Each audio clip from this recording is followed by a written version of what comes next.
We did Carnegie Hall together.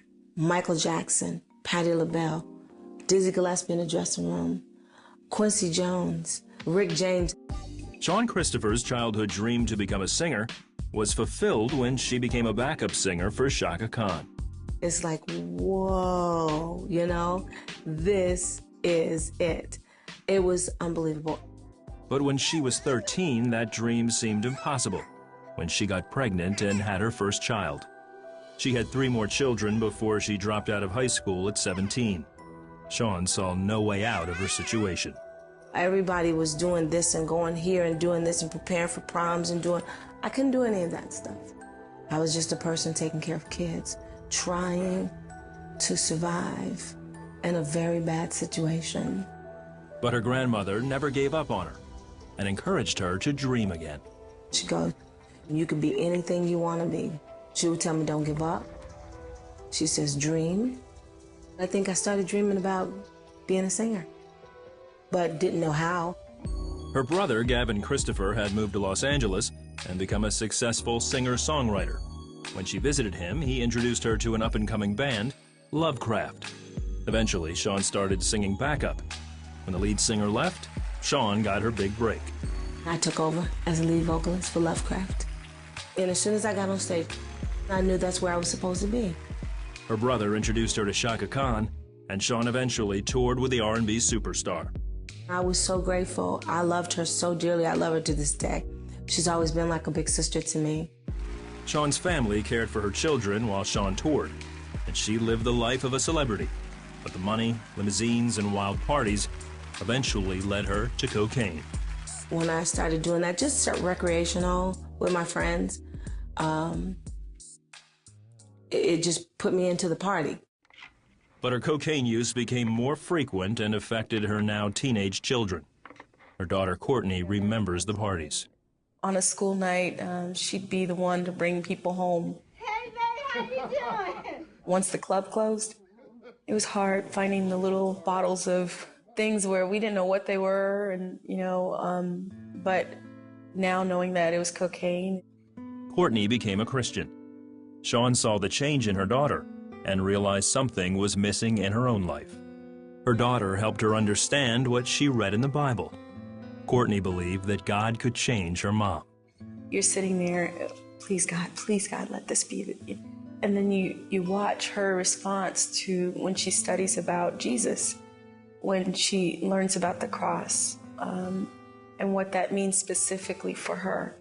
I studied the Word of God to learn about my sin, who I am before God, what my sin has done, knocking down that wall, and then making a decision to make Jesus Lord of my life. I just remember knowing that, she's never going to be the same. Shawn quit using cocaine and left her secular music career to concentrate on building a relationship with Jesus and her children. A year later, she heard from a friend who was a record producer. He contacted me and said, I need you to sing this song on my record. And I did. It was called Another Sleepless Night. The song went straight to #1 on the dance music charts. Soon, Shawn went back on tour and things were going great. But the thrill didn't last long. The drugs got me again.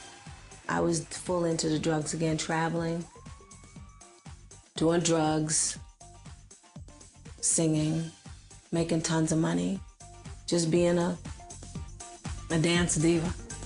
The drugs and alcohol affected Shawn's health, and she lost her voice and eventually her record deal. All that was left was an out-of-control cocaine habit. My body was beginning to wear out. It was tired. I was sick. Her doctor told her she had fibroid tumors and was bleeding internally. She needed surgery, but her body was too weak. My doctor told me, listen, this is what has to happen. You got to stop doing drugs. You have to stop drinking. You have to stop smoking and get better so we can do the surgery and save your life. If she didn't stop abusing her body, the result was inevitable. He says, you're not going to stroke out or nothing like that and die or nothing like that. You're just going to lay down and go to sleep, and you're not going to wake up. But Shawn wouldn't give up the drugs. Her daughter and their church began to pray. We just kept on praying. The most that we could do during that time was to pray. I hadn't been asleep all night or maybe even a few days.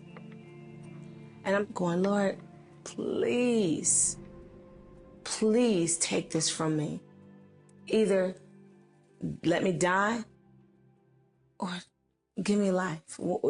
Something has to change. She used cocaine up until the time of her next doctor's appointment.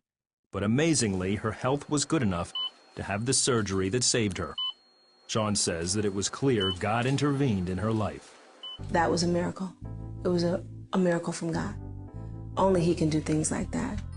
Because I did nothing. I did absolutely nothing to change it.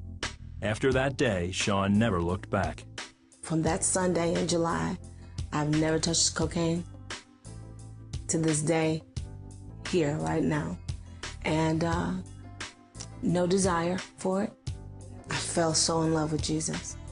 I mean, really. I felt deeply in love with God and Jesus and His way. Shawn is singing once again, but now for an audience of one. I have been blessed. Now I want to be a blessing. Her devotion to God is so evident. It's encouraging, it's uplifting and inspiring. When she sings, before I used to think, oh, my mama can sing, but now it's more of when she sings, I get goosebumps because I know why she's singing. I know where it's coming from and where it's going to. He loved me. He saved me. He extended His mercy and His grace to me the second time. He let me know that I'm here. No matter what you've done, I'm here.